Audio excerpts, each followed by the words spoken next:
Just like the Galaxy Tab S6 Lite, Samsung is about to release a watered-down, cheaper version of the Galaxy Tab S7 and S7 Plus. Subscribe and hit the bell icon to get more tech videos. Samsung started releasing a cheaper version of its flagship tablets last year with the Tab S6 Lite, and it's a pretty neat idea to provide an amazing tablet experience at a more budget-friendly price. The Tab S6 Lite turned out to be successful, and Samsung wants to increase its presence in the mid-range tablet market. So they're working on its successor, the Tab S7 Lite. We can expect a similar design and similar dimensions as the Tab S6 Lite, and also a similar LTPS LCD panel, although there is no word on whether or not it's gonna be a higher refresh rate display. But considering Samsung is including higher refresh rate displays in its more budget-friendly phones, we can hope for a 90Hz panel on the Tab S7 Lite. Some rumors claim, just like the Tab S7 series, there's gonna be two variants of the Tab S7 Lite. So a base Tab S7 Lite and a Tab S7 Lite Plus, with possibly two display variants like the Tab S7 and Tab S7 Plus. I really don't think this is necessary for a mid-range tablet, since the only difference between the two variants will be the screen size and battery capacity.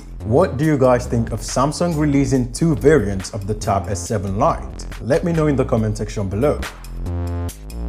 Thanks to a Geekbench leak, we now know the specs and storage options of the tablet. It's gonna have 4GB of RAM like the Tab S6 Lite, but the processor is gonna see an upgrade from the Exynos 9611 on the Tab S6 Lite to the Snapdragon 750, which is said to be on par with the Snapdragon 855 on the Tab S6. So the mid-range Tab S7 Lite could go toe-to-toe in performance with the flagship Tab S6. There's gonna be two storage options, 64 and 128GB of internal storage.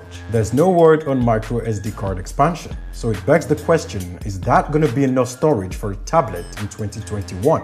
Well, people looking for a tablet at this price point should know what they're getting. Speaking of the price, there's no word on that yet, but we're gonna get more information as we get closer to the launch. So definitely subscribe and hit the bell icon so you don't miss any updates. That's all for me in this video. Thanks for watching, guys. See you in the next one.